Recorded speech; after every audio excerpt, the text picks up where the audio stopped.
Welcome to Bouquet Jazz Dance. This is me, a picture of me in a mixed movement festival. And what happened, this is an amazing picture, and it's one of the most amazing pictures that I've taken. And it came at a really prime time.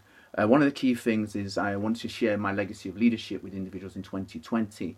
And what happened, I needed photographs. What happened as an individual, one, I had a house fire. All my documentation, 99.9% of my documentation was lost. And prior to that, I had, unfortunately, a virus in my computers, and a lot of information was lost, even in backup computers. So and I was doing a new portfolio, and through being involved in this at a key time, I was suffering from sepsis, people. You never believe it, but I was.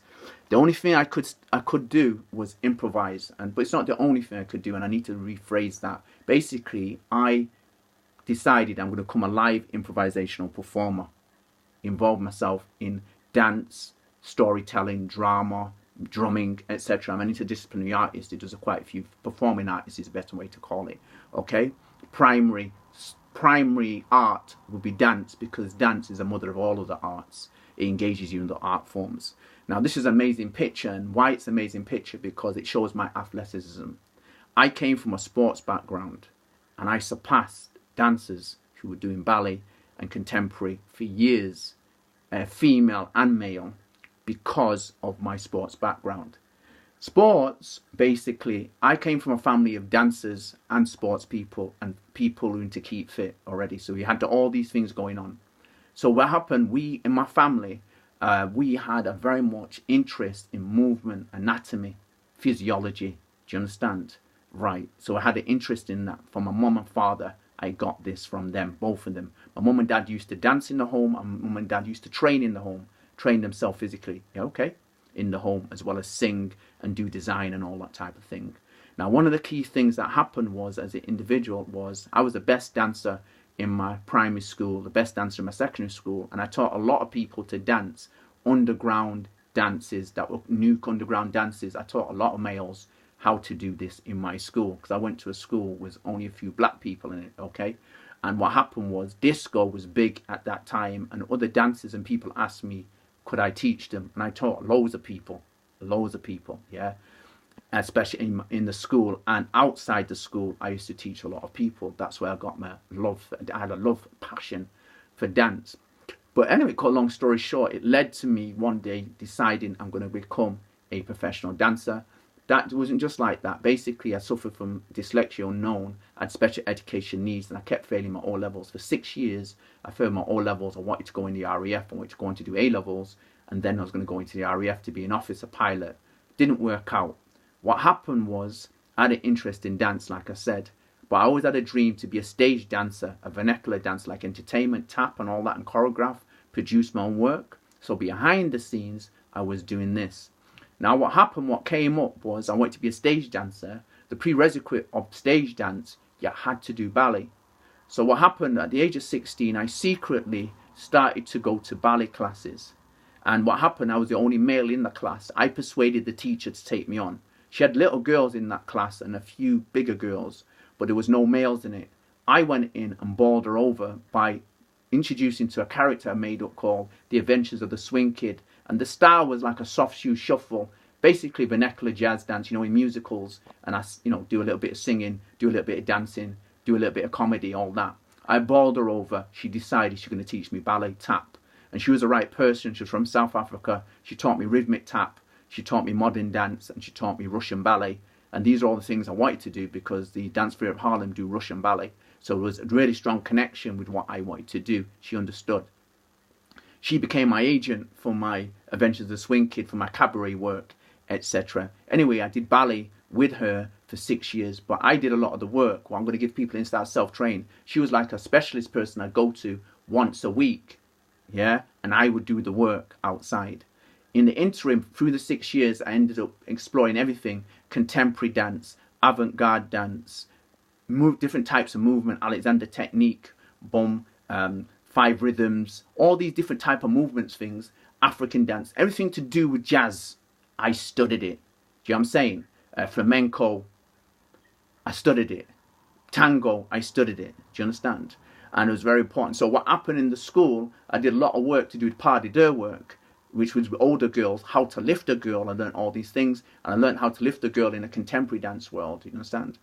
Now, what's important, I was a role model for dancers who wanted to dance, because what happened, there was a stigmatization in, unfortunately, the Western world if males do ballet, contemporary, or even the dance generally. In the sports world, it's dominated in Britain, it's dominated by males, and a lot of males have stigmas about males who do dancing.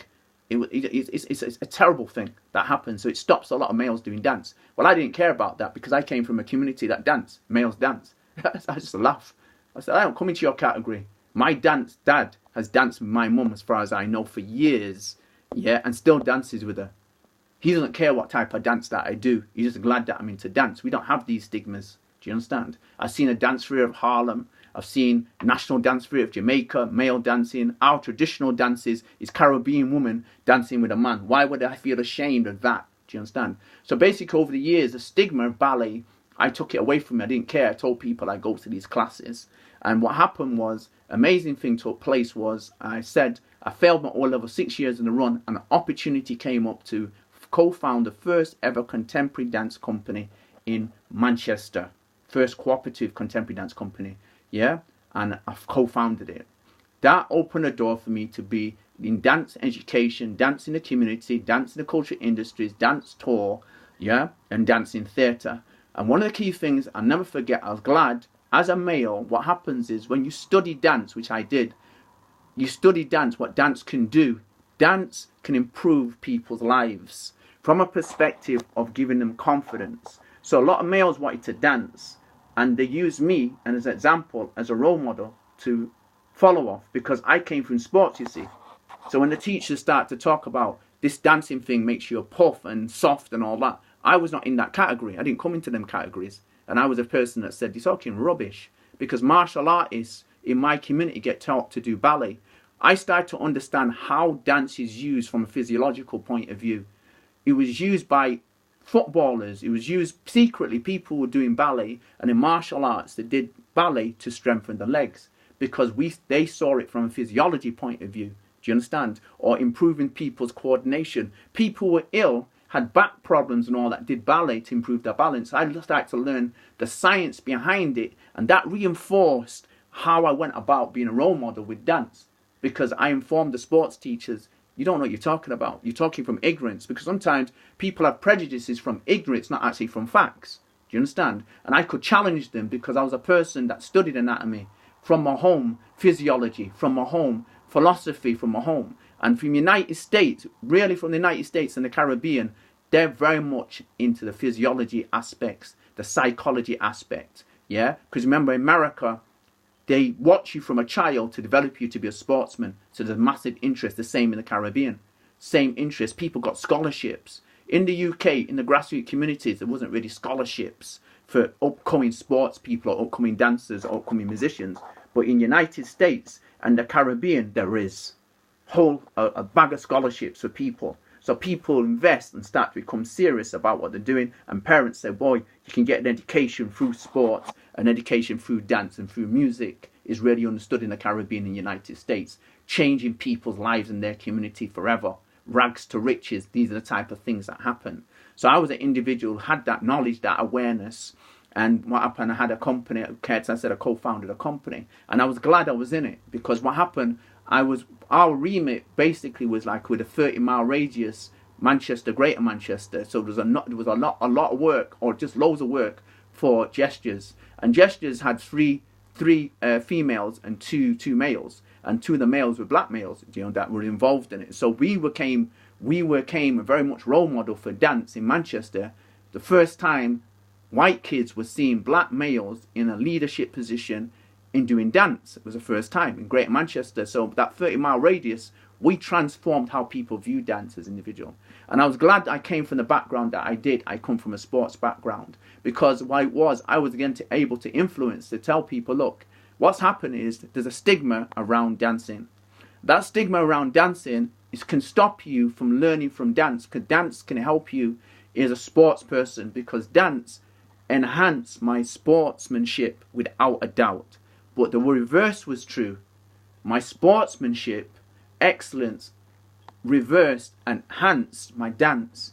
Because what happens, sports training, sports excellence training, we're encouraged to find as many exercises to stop rigor and boredom. But in dance, you see, dance, what happens is one of the subjects, one of the sports where people get the most injuries because they train the same body part the same way all the time. So the body goes under rigor and you get bored of doing the same exercise. But with dance, with sports, you're taught cycling that can help you cardiovascularly. You go out and do legs. You go swimming. You know what I'm saying? You do that. Play basketball. So the things I was doing while I was dancing, I do basketball, I play football, I did table tennis, I played squash, I do badminton. You wouldn't do all these things in ballet. Do you understand? In the ballet training, because they'll tell you about your muscle group will develop, but you can balance the muscle group. That's all you need to do. And that's what I maintained as a person who did contemporary and ballet. Yeah, is I maintain my sports training, because what happens is the sports training allowed me to still have a social life with my friends. What happens when you start doing ballet, because your friends don't do ballet and you want to be good at it, you don't get opportunity to be with them. So a lot of people can have mental health issues to do with ballet. You have to give up your social life. That's what you get told. I refused to do that. And what happened was I did ballet for many years and contemporary. Then I gave it up because what happens is I'm not getting time to spend with my friends. I took up my own dancing, Blue UK jazz dancing, live improvisational jazz dancing as my profession, and decided this is the one I'm going to raise. Why? Because what happened, it didn't have the same prominence as ballet and contemporary, and I wanted to have the same prominence as contemporary.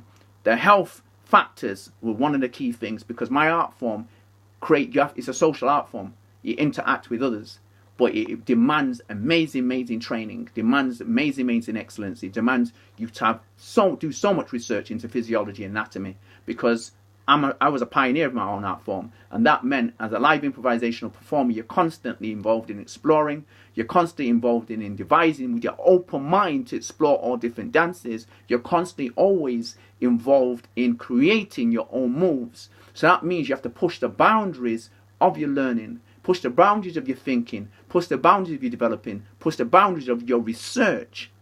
Do you know what I'm saying? And you keep your mind open.